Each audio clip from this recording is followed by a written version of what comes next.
আসসালামু আলাইকুম। আজকে আমি আলু পটল দিয়ে ইলিশ মাছ রান্না করব। তো সেজন্য এখানে নিয়ে নিয়েছি ইলিশ মাছ 8 পিস ইলিশ মাছ নিয়েছি এখানে। তো এখন এটাকে আমি হলুদ লবণ দিয়ে মাখিয়ে নেব। মাছটা প্রথমে আমি একটু হালকা ভেজে নেব।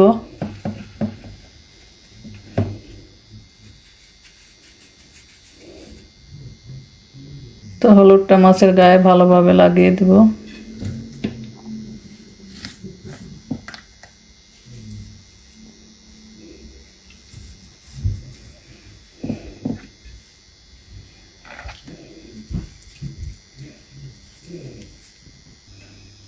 মাছে সুন্দর মতো হলুদ লবণ লাগিয়ে নিয়েছি। এখন মাছটাকে ভেজে নেব। তো চুলায় আগে থেকে একটা ফ্রাই প্যান বসিয়ে দিয়েছিলাম আমি। এখন এটার মধ্যে দিয়ে দেব 2 টেবিল চামচ পরিমাণ তেল।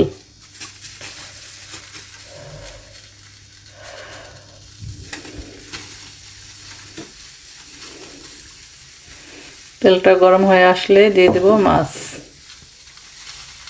তেলটা গরম হয়ে আসছে, এখন আমি মাছগুলো দিয়ে দেব।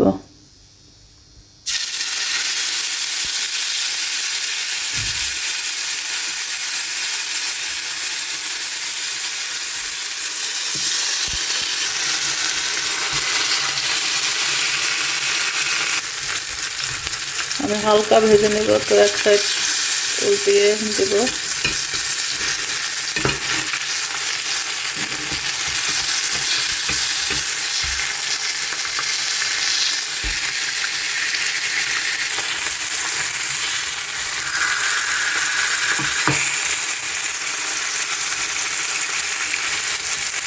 মাছগুলো হালকা হালকা ভেজে নেব।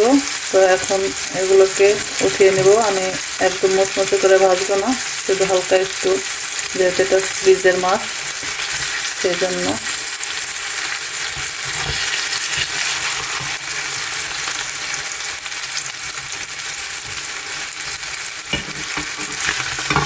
মাছটা ভেজে নিলে রান্না করলে খেতেও ভালো লাগে।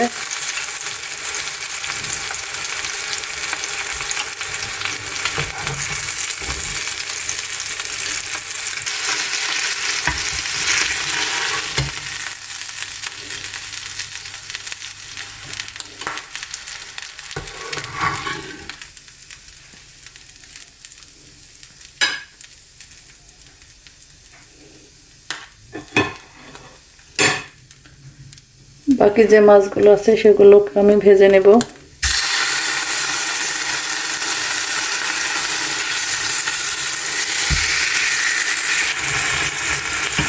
এখন মাছগুলোকে উল্টিয়ে দেব।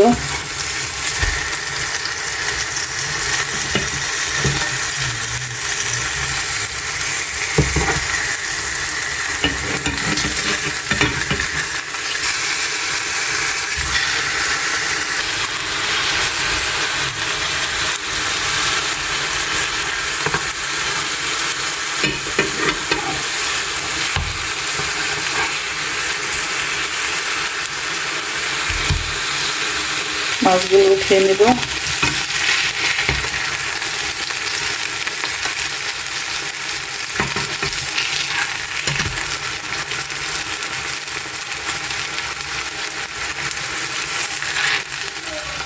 মাছগুলো উঠিয়ে নিয়েছি। এখন চুলায় একটা কড়াই বসাই দিয়েছি। এখন এর মধ্যে দিয়ে দেব 1/2 কাপ পরিমাণ তেল।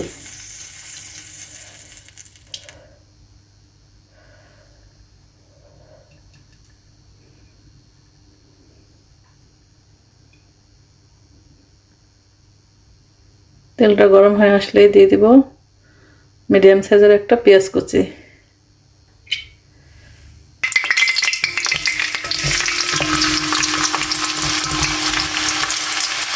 পেঁয়াজটাকে হালকা ব্রাউন কালার করে ভেজে নেব। পেঁয়াজটা হালকা বাদামি কালার করে ভেজে নিয়েছি। এখন দিয়ে দেব পেঁয়াজ বাটা। এখানে আমি মিডিয়াম সাইজের একটা পেঁয়াজ বেটে নিয়েছি। পেঁয়াজ বাটা দিয়ে 2-3 মিনিট কষিয়ে নেব। পেঁয়াজ বাটা দিয়ে 2-3 মিনিট কষিয়ে নেওয়ার পর এখন দিয়ে দেব কাশ্মীরি লাল মরিচ পাউডার, এটা আমি কালারের জন্য দিয়ে থাকি, এটা না দিলেও চলবে, আমি শুধু কালারের জন্য, কালারটা ভালো আসে এই জন্য ব্যবহার করছি। হাফ চা চামচ দিয়ে দেবো লাল মরিচ পাউডার,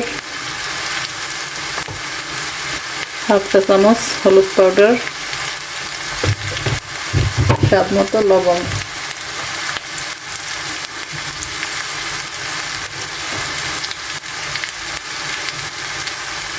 দিয়ে দেবো সামান্য পরিমাণ পানি।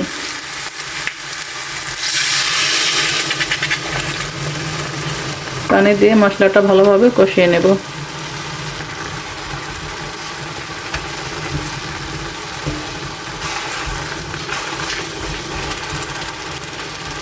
মশলাটা ভালোভাবে কষানো হয়ে গেছে, দেখতেই পাচ্ছেন তেলটা উপরে চলে এসেছে।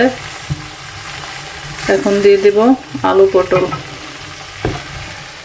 এখানে আমি মিডিয়াম সাইজের 2টি আলু নিয়েছি আর 6-7টির মতো নিয়েছি পটল। এগুলোকে দিয়ে ভালোভাবে কষিয়ে নেব। মশলাটাকে 4-5 মিনিট কষিয়ে নিয়েছি। এখন দিয়ে দেব গরম পানি।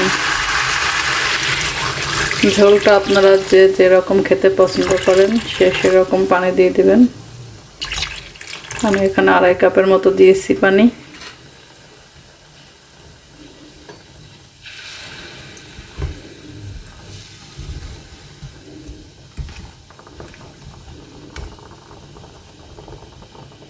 এখন ঢাকনা দিয়ে ঢেকে দেব। ঢেকে বলক চলে আসা পর্যন্ত রান্না করে নেব। বলক চলে এসেছে, এখন দিয়ে দেব মাছগুলো।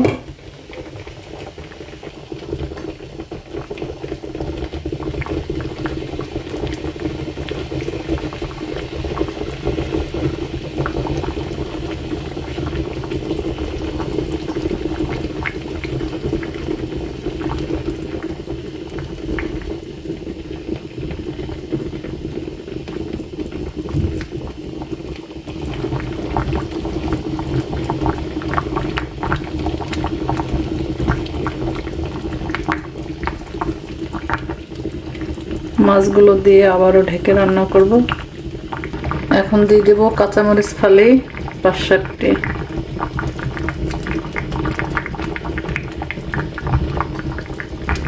দিয়ে ঢেকে আরো কিছুক্ষণ রান্না করে নেব।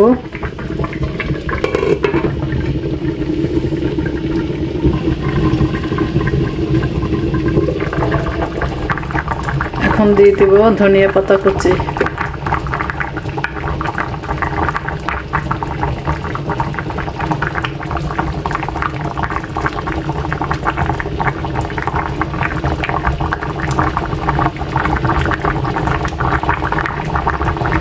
ধনিয়া পাতা কুচি দিয়ে আমি 2-3 মিনিটের মতো অপেক্ষা করে নেব। এরপর চুলার জালটা বন্ধ করে দেব। বন্ধ করে দিয়ে নামিয়ে নেব। আবারও ঢেকে দিচ্ছি। ঢেকে 2-3 মিনিট অপেক্ষা করব। তো দেখতেই পাচ্ছেন কতটা লোভনীয় হয়েছে। আর এখন আমি চুলার জালটা বন্ধ করে দিয়ে নামিয়ে নেব। নামিয়ে পরিবেশন করব।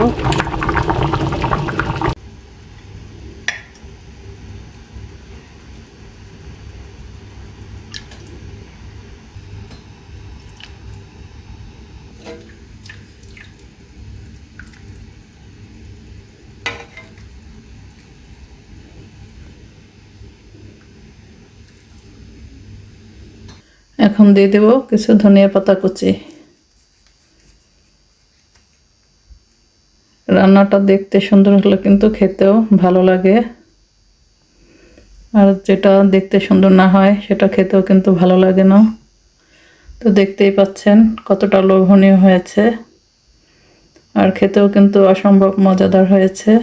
তো ভিডিওটা ভালো লাগলে অবশ্যই লাইক, কমেন্ট, শেয়ার এবং সাবস্ক্রাইব করে পাশে থাকবেন। তো সবাই ভালো থাকবেন। আসসালামু আলাইকুম।